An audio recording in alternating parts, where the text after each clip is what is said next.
Le pays natal n'est pas un territoire, mais un ou plusieurs reflets de la matière. Une lumière, un souffle du vent, une eau, une pierre, un feu qui surplombe la terre, comme cet automne qui ne cesse de surprendre.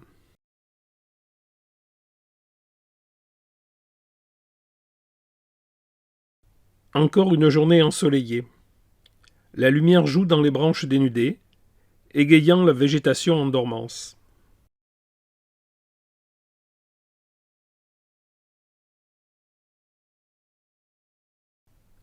Les fleurs estivales sont un souvenir, même si c'est un souvenir récent. Des bourgeons en couleur vive scintillent parfois par endroits sur les tiges fines des arbustes. Étonnante floraison.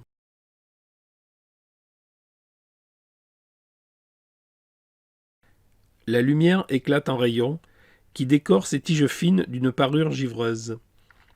L'eau et le feu sont en harmonie. Main dans la main, ils donnent naissance à des fleurs liquides et incandescentes.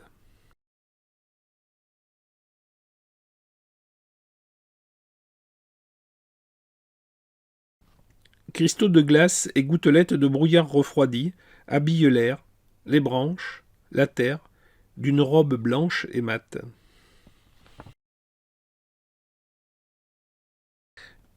Des perles d'eau discrètes invitent à la prudence. Ne touchez que du regard déjà émerveillé.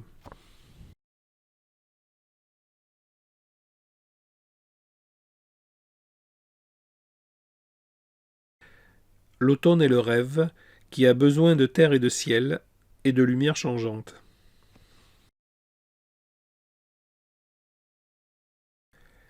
L'eau produit des fleurs. On en sent le parfum de velours. On en voit illuminer la beauté glaciale, distante, presque hautaine, transgressant la brume matinale.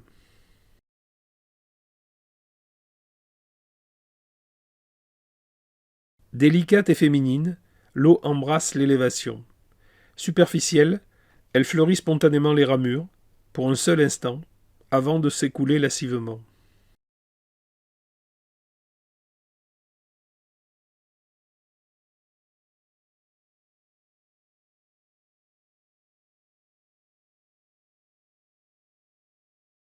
L'image est fuyante. Échauffée, l'eau se métamorphose sans cesse et pendule entre le feu et la terre. Brûlée par les couleurs de cet été indien, sa chute éveille le vertige, une cascade jaillissante et fougueuse. Rare est son impétuosité.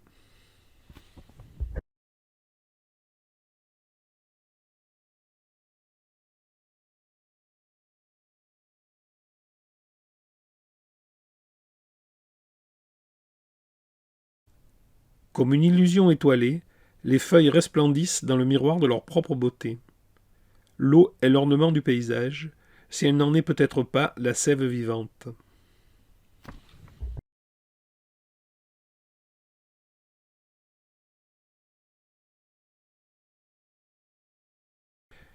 Image de la fusion. Une feuille fanée s'abreuvant, dernier espoir de la fraîcheur ruisselante. Une mélancolie sans faiblesse, mais lente et calme.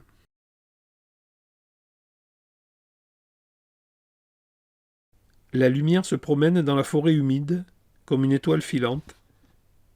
Étoile surprise par une toile, autre que celle du firmament, étoile des êtres de la terre.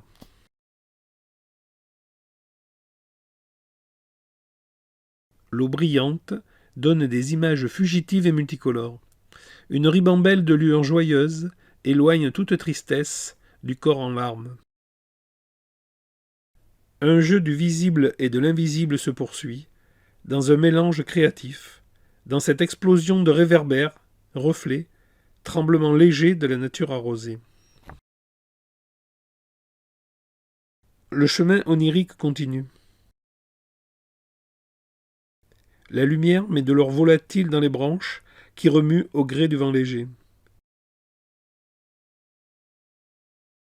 La lumière pleut abondamment dans le feuillage. Ailleurs, confuse, et plutôt flottant dans l'air comme le parfum des fleurs tardives, la nostalgie prend la consistance matérielle des nourritures terrestres. Des fruits, lourds de lumière et d'eau, retrouvent la robustesse de la terre et mûrissent par l'intérieur, illuminés par des morceaux de lumière, restés là comme un dernier signe de l'été en déclin.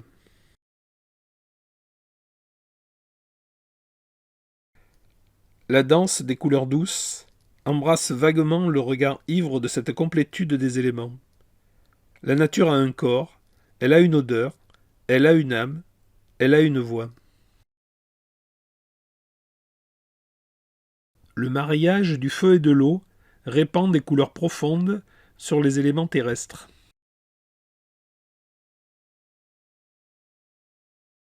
Le pays natal n'est pas un territoire. Il est une couleur qui change de nuance mais ne se perd pas. Il résiste devant le temps. Il est le vent qui frôle la patience. Il est l'eau qui donne naissance aux rêves. Rêves terrestres, rêves de feu, rêves de rouge.